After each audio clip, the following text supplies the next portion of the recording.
Welcome to Headline News. This is Maria Han. The White House declined to comment on the Gamestop controversy. The White House announced it would not comment on the Wall Street controversy over GameStop, and during a briefing Friday, January 29th, White House Press Secretary Jen Psaki said the Securities and Exchange Commission, SEC, would monitor the phenomenon of brokerage firms restricting investors from trading GameStop, and further response was limited to SEC's purview. Psaki noted that GameStop would not be the focus of the Biden economic team's meeting in the afternoon. She also declined to respond to the issue during a news conference a day earlier. When a reporter asked a related question during the Friday briefing, Psaki again asked the media to refer to SEC's statements. The top U.S. financial regulator, SEC, said in a statement Friday that the Commission will closely review actions taken by regulated entities that may disadvantage investors or otherwise unduly inhibit their ability to trade certain securities. The SEC noted that they will act to protect retail investors when the facts demonstrate abusive or manipulative trading activity that is prohibited by the federal securities laws, and are asking for public feedback or complaints about the structure and operation of the securities markets. Social media Reddit forum Wall Street Bets has launched a retail-focused campaign to initiate investments in GameStop stock that many Wall Street hedge funds and other professional investors shorted. This week, GameStop's market capitalization soared more than 1,800%, causing some hedge funds to lose significant capital by shorting GameStop. After Tesla founder Musk tweeted GameStonk on Tuesday the 26th, GameStop's price increased by more than $200, causing several large hedge funds to lose billions of dollars. Online trading platforms Robinhood and Interactive Brokers restricted users from continuing to buy GameStop on Thursday the 28th, but the moves triggered greater market turmoil and sparked an outcry from platform users and members of Congress from both parties who said small investors were being treated unfairly. After the market closed, Robinhood said it would allow limited purchases of the restricted securities starting Friday.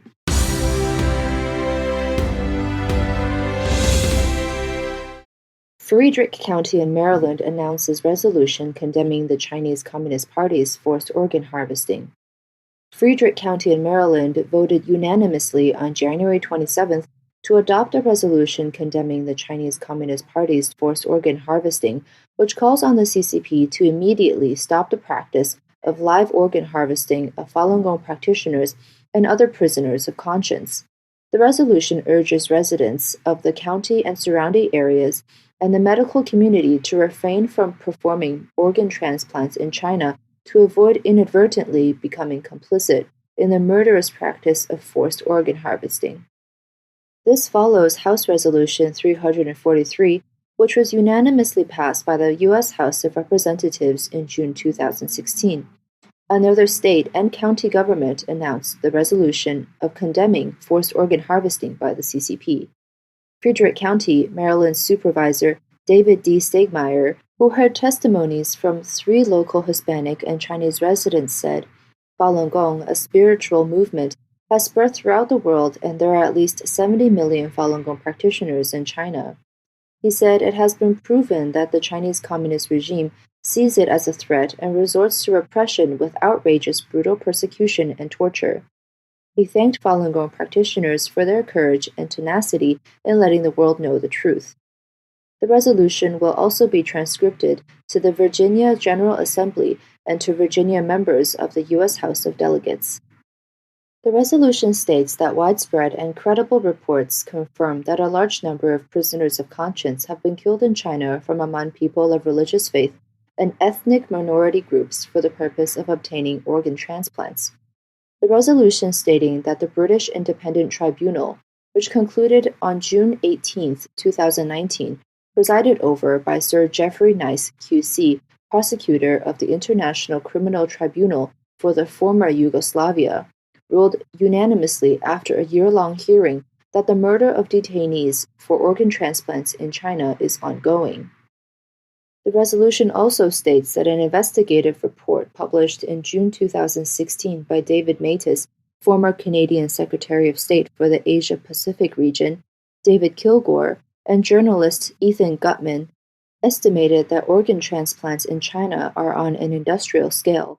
The CCP dominates the organ transplant system, which is controlled by CCP state policy and funding, and implicates the military and civilian healthcare systems. On June 13, 2016, a bipartisan group of members of the U.S. House of Representatives passed Resolution 343 calling on the CCP to immediately stop the forced organ harvesting of Falun Gong practitioners and other prisoners of conscience, to immediately stop the 17-year persecution of Falun Gong and immediately release all Falun Gong practitioners and other prisoners of conscience, and to conduct a credible, transparent, and independent investigation into the CCP's organ transplant system.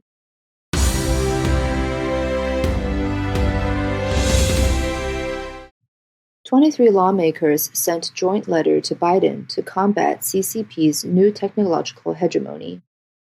On January 27th, more than 20 members of the House sent a joint letter to the White House.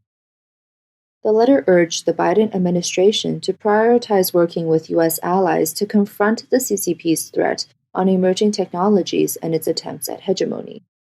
The letter was signed by Representative Elise Stefanik, Mike Gallagher, Frank Lucas, Michael Waltz, Mike McCall, and others. In a press release issued on January 27th, Representative Stefanik wrote, "The CCP's model of state-backed capitalism and civil-military fusion allows China to make significant investments and advancements in these critical technologies." In their letter, the lawmakers recommend that the Biden administration prioritize issues such as protecting U.S. economic and national security interests, promoting the development of an allied network to encourage cooperation among tech companies in allied states to scale emerging technology advancements, and countering the CCP's vision for tech authoritarianism.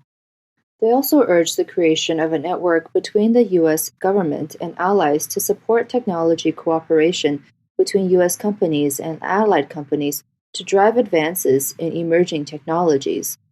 The lawmakers wanted Biden to discuss these issues with the allies at this year's G7 summit and NATO meetings. The joint letter also called for the Biden administration to advance fair and ethical technology standards at international standards-setting bodies. The CCP is trying to promote its own technical standards at international standards bodies such as the ISO. Last December, the Chinese Standardization Administration and the Equipment Development Department of the Central Military Commission issued a guideline on improving the implementation of military-civil fusion through setting up common tech standards. Mike McCall said, "I strongly encourage the Biden administration to take charge by prioritizing critical technologies like semiconductor manufacturing in its infrastructure plan. This includes investing in domestic manufacturing of next-generation semiconductor chips as outlined by my Chips for America Act. We must work with our allies to ensure that our supply chain is secure and the future of technology is safely out of the hands of the CCP."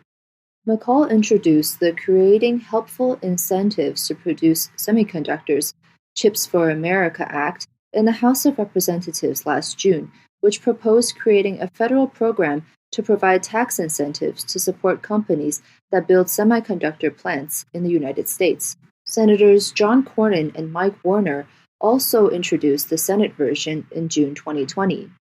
In the past, the CCP has attempted to achieve technological hegemony and monopolize emerging technologies through its civil-military integration strategy.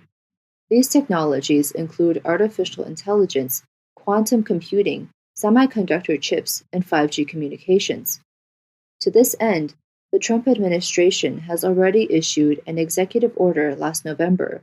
The order banned U.S. investments in 44 companies with ties to the Chinese military, including Huawei and semiconductor chipmaker SMIC. Thank you for joining us today, and we'll see you next time.